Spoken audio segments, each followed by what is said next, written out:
মাথা দিয়ে আর এই চন্দ্রমুখী আলু কেটে নিয়েছি, ঘন্ট করব, মুড়ি ঘন্ট করব, কিন্তু আমি গোবিন্দভোগ চাল মুগ ডাল কিছুই দেব না।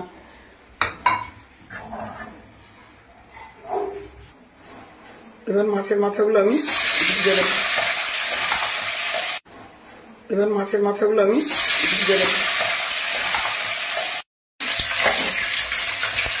জোড়া দিয়ে দিতে হবে। এই যে মাছের মাথাগুলো আমার ভাজা হয়ে গেছে, প্রচন্ড ফাটছে।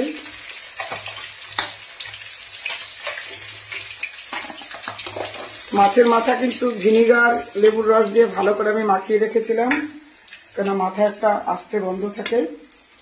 আমি আধ ঘন্টা মাখিয়ে রেখেছিলাম। এবার আমি আলুগুলোকে ভেজে দেব।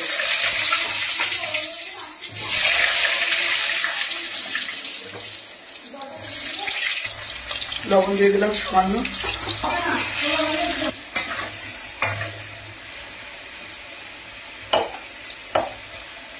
আলু ভাজা হয়ে গেছে।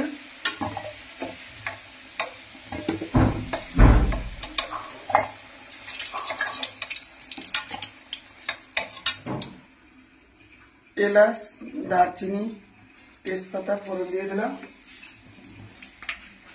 শুকনো লঙ্কা দিয়ে দিলাম, আর পেঁয়াজ আমি একসাথে চটকে নেব।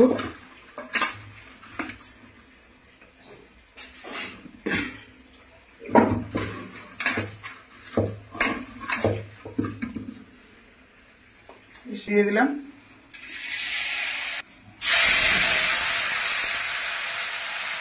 পেঁয়াজ চটকে আমি দিয়ে দিলাম।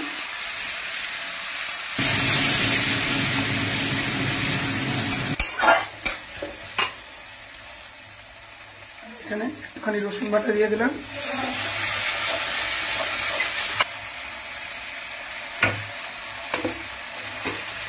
সামান্য আদা বাটা দিয়ে দিলাম।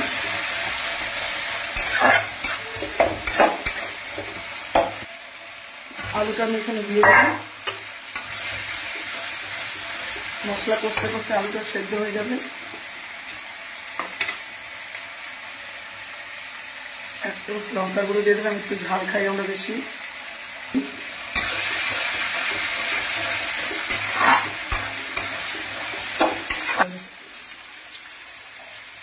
জিরের গুঁড়ো দিয়ে দিলাম।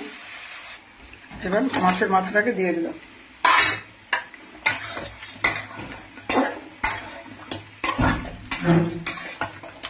এখানে গরম জল দিয়ে দিলাম।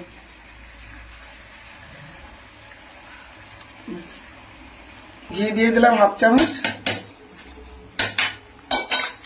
আর দিলাম সানরাইজ গরম মশলা।